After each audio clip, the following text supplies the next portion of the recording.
Assalamualaikum warahmatullahi wabarakatuh. Berjumpa lagi dengan saya Atina Amalia Sulha dari kelompok 281B CGP Angkatan 9 dari Kecamatan Kesambean Kabupaten Blitar. Baik, kali ini saya tidak sendiri, saya ditemani dengan teman saya Bu Ririn Mufidatul Umar. Nah, beliau merupakan guru kelas 1 di UPT SD Negeri Bumirejo 5.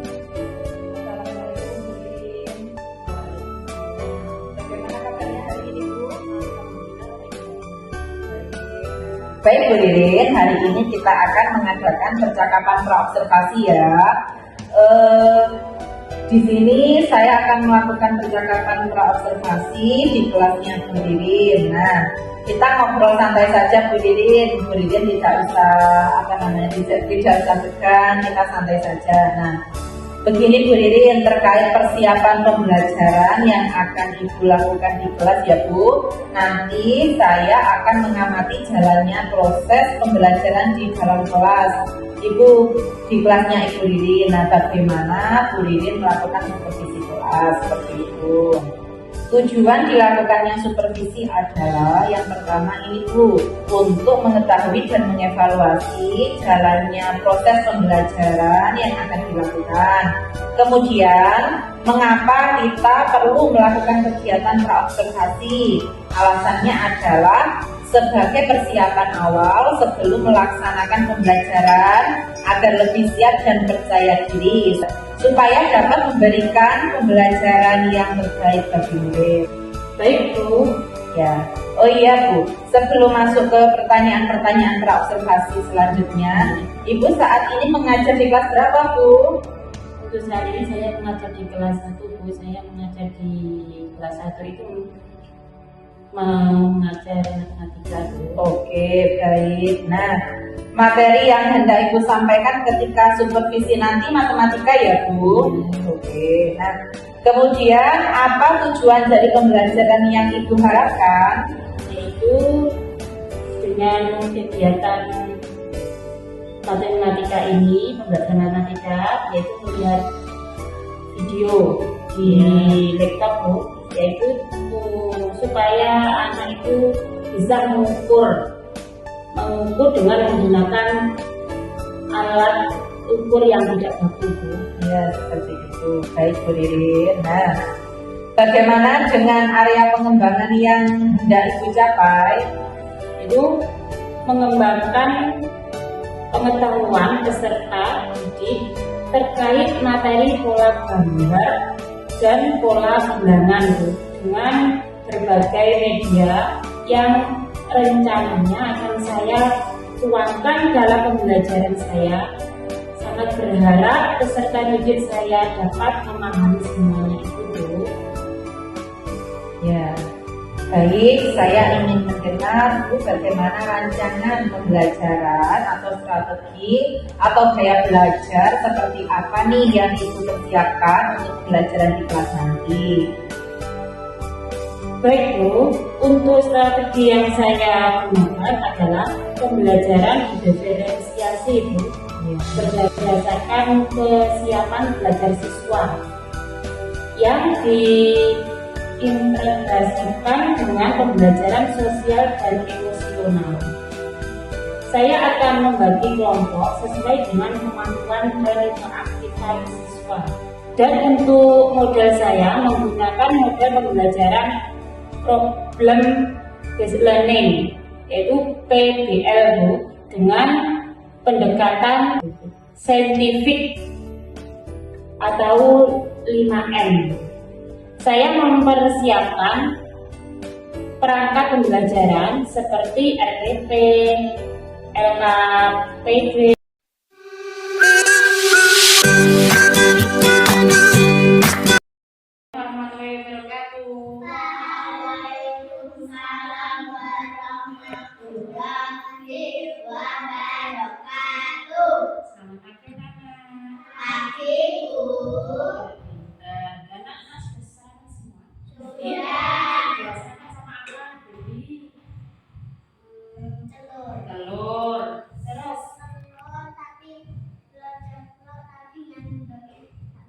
Kok macet? Terus kuning. Oh iya. Terus siapa orang? Sama pakai nasi goreng. Livia pakai apa tadi sarapannya? Pakai mie. Terus Wisnu pakai apa tadi sarapannya? Hah? Nggak sarapan, kenapa nggak sarapan? Nggak lapar. Kan setiap hari Wisnu sarapan terus sama Bu Didin? Iya. Terus Didin pakai sarapan apa tadi? Pakai lele? Oh iya, pinter. Besok lagi Wisnu harus sarapan dulu ya. Mau berangkat sekolah, sarapan terlebih dahulu ya. Coba sebelum anak-anak apa sudah sarapan terus berangkat, kami sama orang tua ya. Tadi ya sudah. Sekarang waktunya memimpin kelas siapa? Ayo. Gibran. Ya coba si Gibran temannya di siapa? Livia. Livia sudah kemarin. Sekarang berarti Gibran lupa. Coba ulang dulu. Hah? Coba. Loh. Siapa yang belum kemarin yang sudah? Oh ya Mas Gaby. Coba Gaby dipimpin doa. Semuanya ayo. 1, 2, 3. Ayo. Tangan menggapai gerak, tangan ke samping, burung yang terbang, tangan ke depan, ikan berenang, duduk yang rapi, siap berdoa, Bismillahirrahmanirrahim.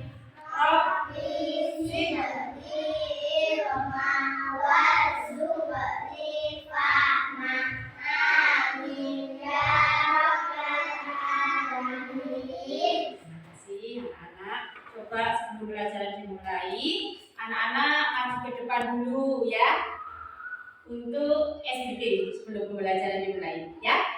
Ayo maju semuanya di sini, boleh maju. Ayo.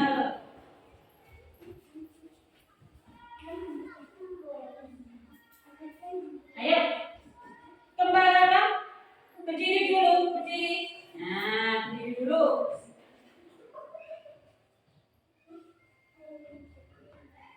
Berdiri dulu sebentar. Ya. Nah, sudah siap? Ya, kita berdiri dulu.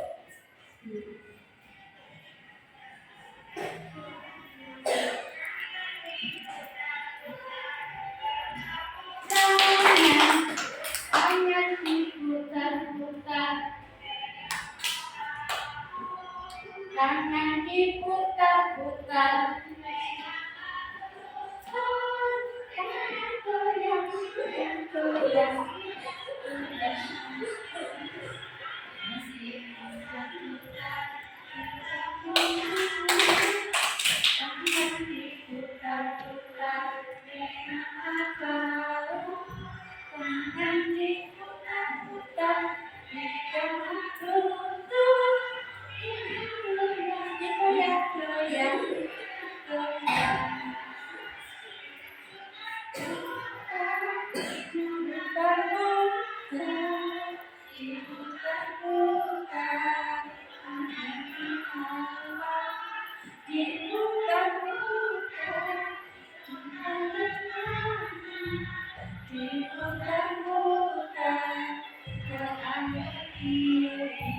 Ya, terima kasih.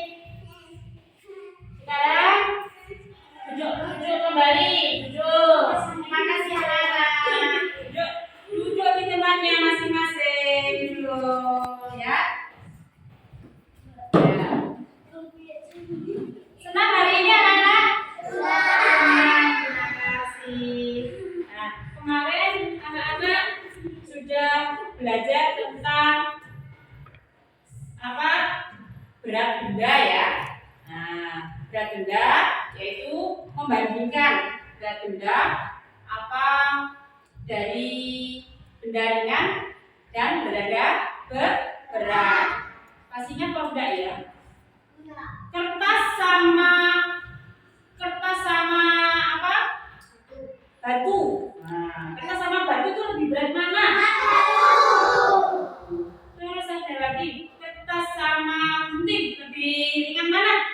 Nah, jadi anak-anak sudah paham ya. Coba sekarang Bu Ridin mau menerangkan tentang satuan benda tidak baku, ya. Satuan benda tidak baku. Satuan benda itu ada berapa, Cak? Dua. Satuan benda baku dan tidak baku, ya. Coba satuan benda yang baku itu cara mengukurnya menggunakan apa? Menggunakan penggaris. Ini kalau kita mengukur dengan satuan yang baku, ini menggunakan penggaris. Dan apa lagi? Ini ada meteran. Ini disebut satuan baku. Terus ada apa lagi coba selain ini? Detik itu satuan tidak baku. Terus ada apa lagi? Tinggi badan, ya. Tinggi badan. Di sini anak-anak pernah mengukur ya tinggi badannya berapa, ya. Nah, sekarang kalau cara mengukurnya satuan tidak baku menggunakan apa? Yo. Apa? Setik es krim. Apa? Korek api. Terus apa lagi? Anggota Jepang. Terus apa lagi? Pasta. Terus jengkal. Telapak kaki. Telapak kaki. Ya. Terus kenapa disebut satuan tidak baku? Karena setiap orang berbeda-beda. Jengkalnya Bu Dede sama jengkalnya Livia kan nggak sama, ya kan? Nah, jadi itu disebut satuan tidak baku. Sekarang Bu Dede mau apa? Melihat di laptop di sini, anak-anak bisa kumpul di sini dulu. Ayo kumpul lagi untuk melihat.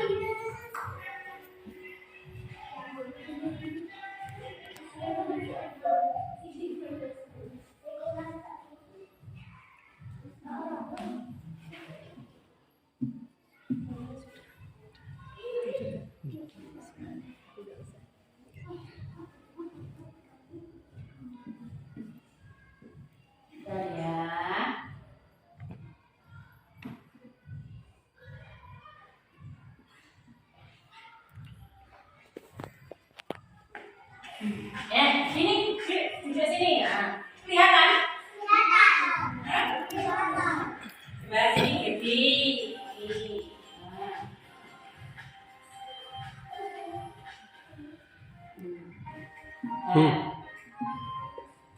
Dilebar layar.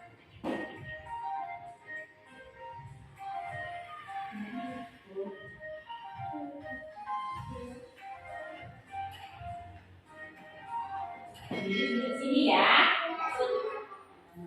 Pagi semua, lagi bersama Bu Dede dalam mata pelajaran matematika. Bagaimana kabar kalian? Semoga selalu dalam keadaan sehat ya dan selalu semangat belajar di rumah. Nah, pada hari ini kita akan melanjutkan materi sebelumnya yaitu tentang pengukuran berat. Hari ini kita akan belajar tentang pengukuran panjang. Panjang benda dapat diukur dengan alat ukur. Ada alat ukur yang dapat kita gunakan, yaitu salah satunya adalah penggaris. Nah, alat ukur itu ada dua jenis. Yang pertama ada alat ukur baku dan yang kedua ada alat ukur tidak baku. Ada contoh alat ukur baku, yaitu yang pertama penggaris, kemudian yang kedua ada rollmeter, ya.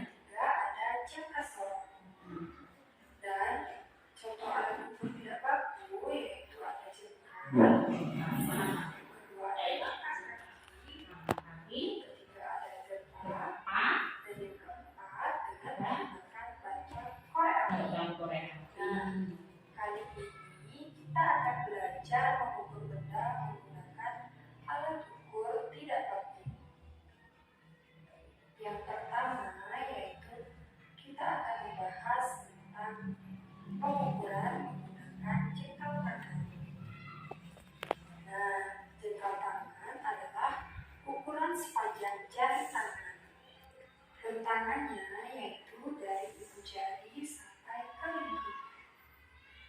Jengkal tangan bisa digunakan untuk mengukur panjang meja.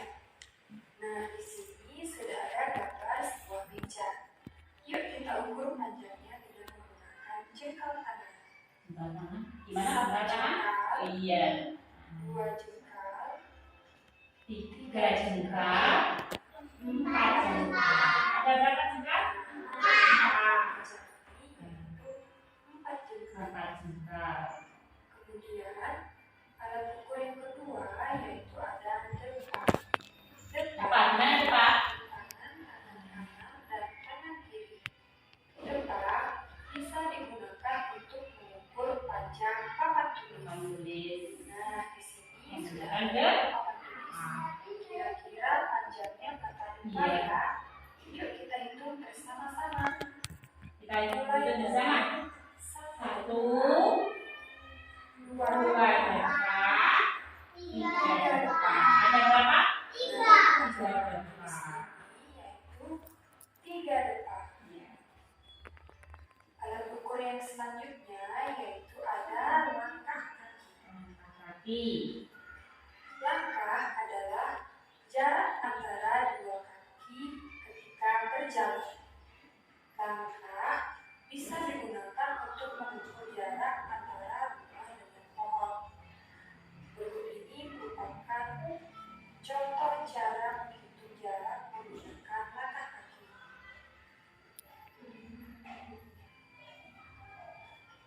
Ada berapa? Kita hitung bersama ya. Kita akan mengukur jarak dari pohon ke rumah dengan menggunakan langkah kaki.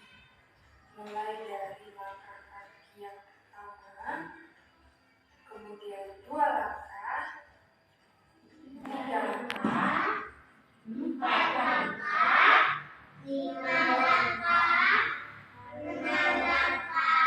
Berapa? jadi dari pohon ke rumah adalah 6 langkah. Pengukuran yang selanjutnya yaitu Lembar ya. Tadi anak-anak sudah mengetahui bahwa cara mengukurnya itu menggunakan depak. Terus apa lagi? Ayo. Menggunakan depak, baskom, terus korek api, stik es krim.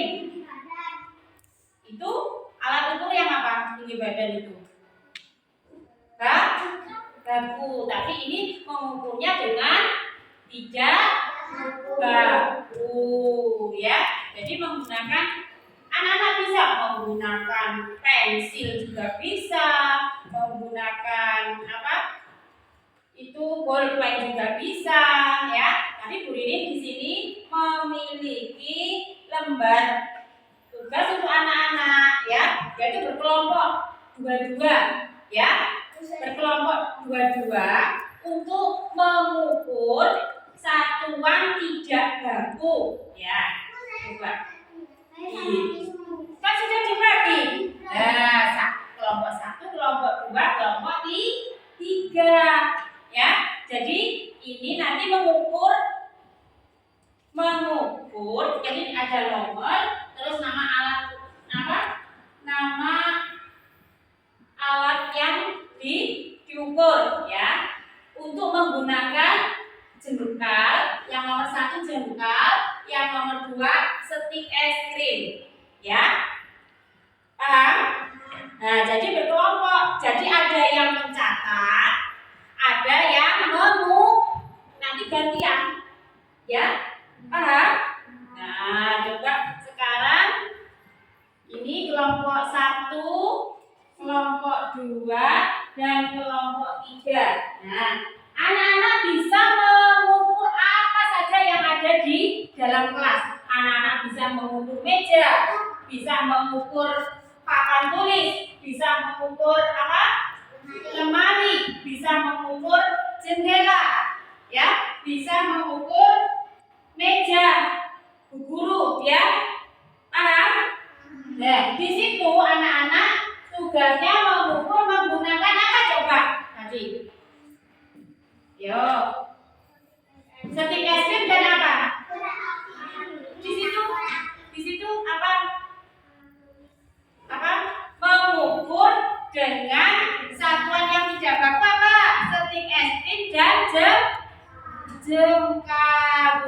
membagi stik es krimnya ya untuk mengukur. Ya, untuk menggunakan mengukur coba. Ini nanti kalau cara mengukurnya anak-anak bisa seperti tadi sudah apa saja yang dibuat meja. Terus mengukur apa lagi? Lagi bisa mengukur apa ya? Bantal, mesin cuci, lemari,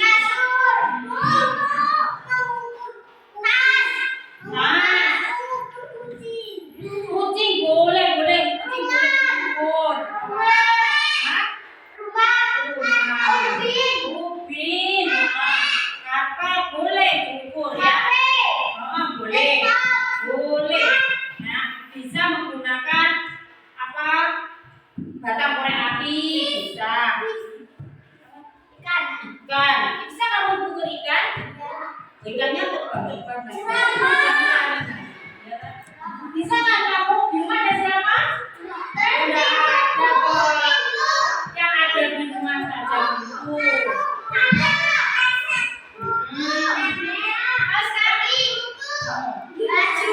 Boleh. Jendela boleh cukup. Ember boleh. Mesin cuci boleh. Cara mengukurnya tadi pakai apa saja? Ayo, ingin mengukurnya dengan menggunakan apa? Ayo. Saya menggunakan saja tidak baku. Kamu ingin mengukur dengan apa? Coba. Pasta. Kaca kaki. Buka. Terus. Telapak kaki. Sudah? Alhamdulillah anak-anak tadi sudah paham semua ya.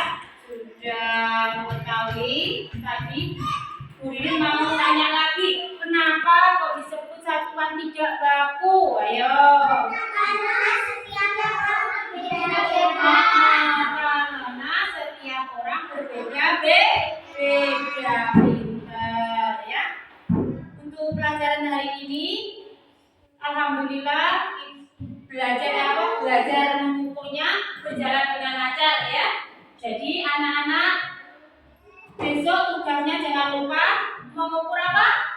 Barang yang ada di rumah ya. Jadi yang seperti dipraktekkan tadi, mengukur bisa menggunakan apa ini? Jengkal, menggunakan pasta, menggunakan apa lagi?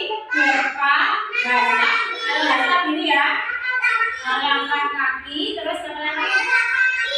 Pinter ya. Dari pelajaran tadi anak-anak seneng nggak? Senang.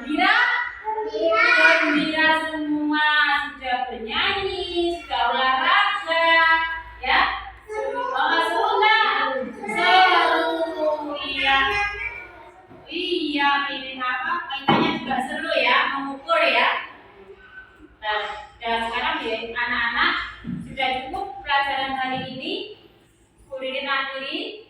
Wassalamualaikum warahmatullahi wabarakatuh. Waalaikumsalam warahmatullahi wabarakatuh.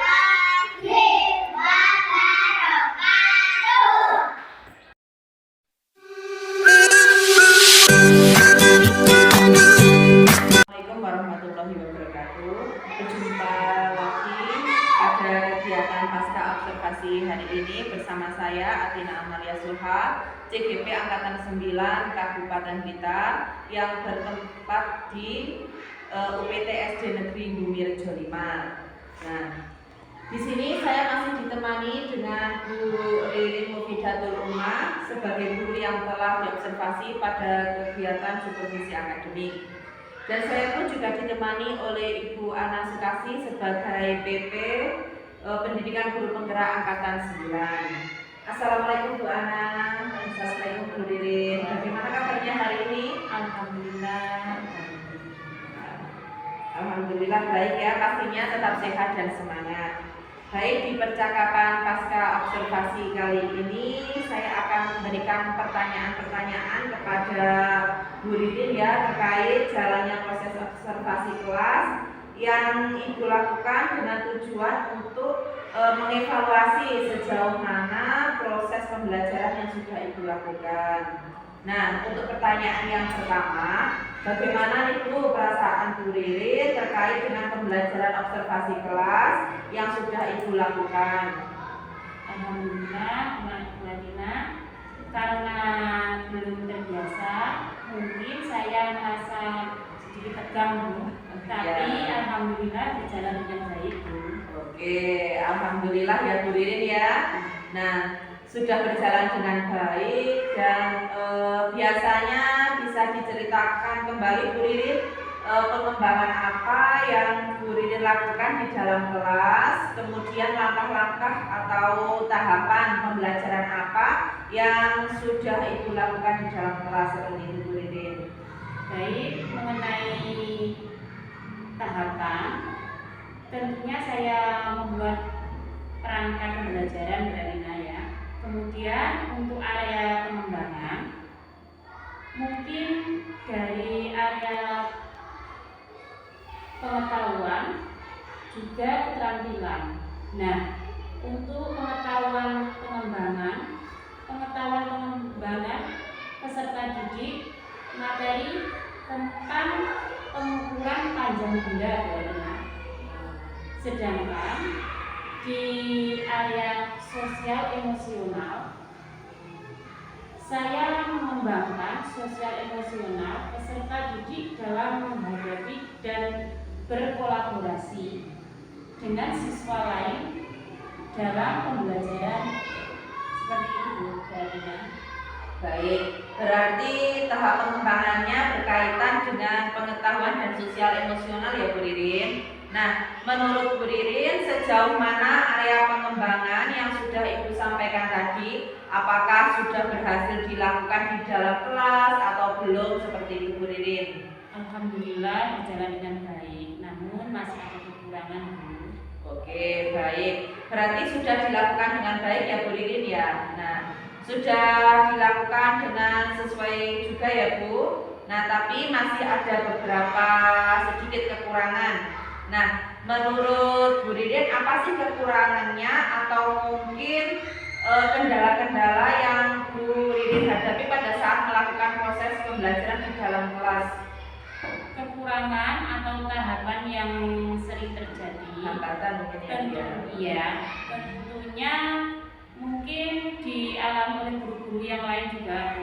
Sama masih ada beberapa siswa yang tidak ingin terlibat dalam kegiatan belajar tersebut.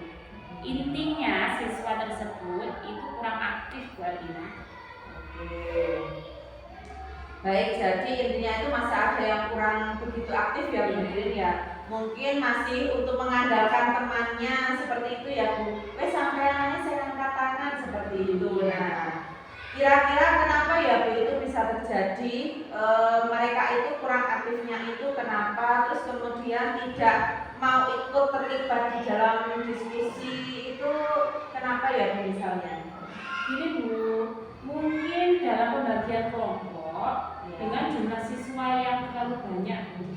Karena saya bagi ke kelompok itu dengan anak-anak yang lain itu ada yang mungkin kurang rata ya.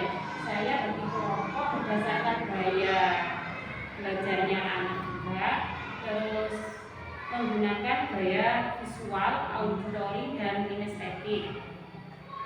Jadi anak-anak lebih nyaman di dalam pembelajaran Mbak. Oke, baik. Berarti itu rencana kedepannya ya untuk apa namanya? Pada saat nanti proses pembelajaran ke depan seperti itu ya Bu Ririn ya. Nanti Bu Ririn akan menyesuaikan kenyamanan peserta didik menggunakan gaya belajar mereka masing-masing seperti itu ya Bu Ririn.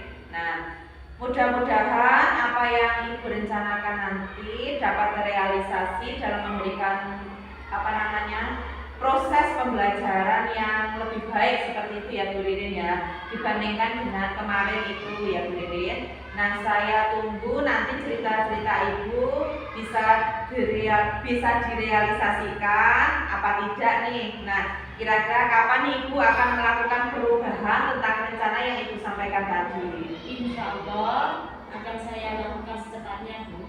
Oke, baik, terima kasih Bu Ririn atas jawaban-jawabannya.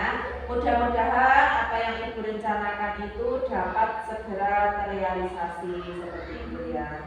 Baik, selanjutnya saya beri kesempatan kepada Bu Ana sebagai PP untuk memberikan umpan balik atau tanggapan terkait jalannya proses kegiatan percakapan pasca observasi atau mungkin kegiatan observasi kelas seperti itu. Monggo Bu Ana.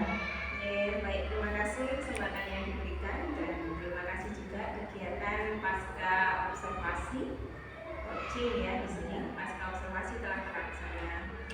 Terima kasih juga untuk Bu Adina dan Bu Ririn yang sudah melaksanakan coaching pra observasi dan kegiatan observasi sebelumnya. Pertama,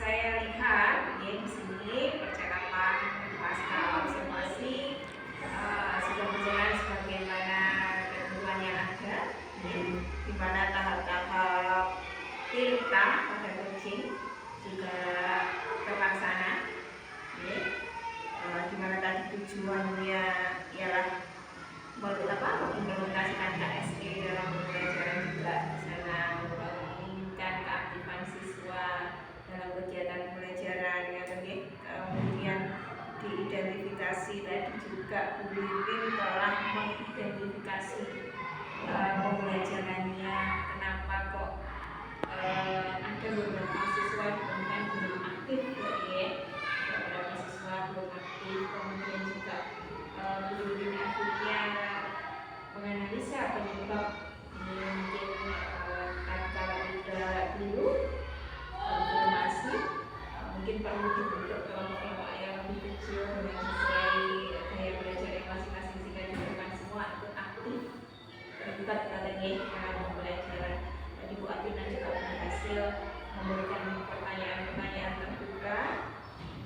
Kemudian untuk di rencana aksi sudah ini tadi langkahnya mungkin ke depan akan membentuk kelompok-kelompok yang lebih kecil supaya semuanya dapat terlibat aktif. Mungkin di situ juga perlu diidentifikasi lagi dari sisi lain. Mungkin dari sisi itu saja. Mungkin nanti ke depan ketika kita betul-betul melakukan coaching yang lebih mendalam, kita bisa menggali lagi seandainya bukan dari sisi pandang yang ini, mungkin ada hal lain yang menyebabkan hal ini terjadi seperti itu.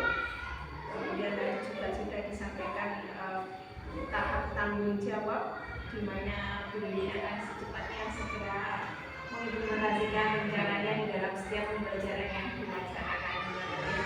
Jadi saya rasa rangkaian coaching tahapan TK ini sudah terlaksana. Namun karena masih kita di awal masih belajar, nanti ke depan insya Allah kita akan bisa menggali lagi mengembangkan lagi insya Allah. Dan saya ya terima kasih dan dijawab. Baik, terima kasih banyak Bu Ana atas umpan balik dan juga tanggapan-tanggapannya terkait kegiatan pasca observasi kita hari ini. Nah, baik, akhirnya rangkaian kegiatan supervisi akademik sudah selesai, dimulai dari kegiatan percakapan pra-observasi, kemudian observasi kelas, dan juga percakapan pasca observasi hari ini. Saya ucapkan terima kasih sebanyak-banyaknya kepada Bu Ana dan juga Bu Ririn, dan saya akhiri. Wassalamualaikum warahmatullahi wabarakatuh.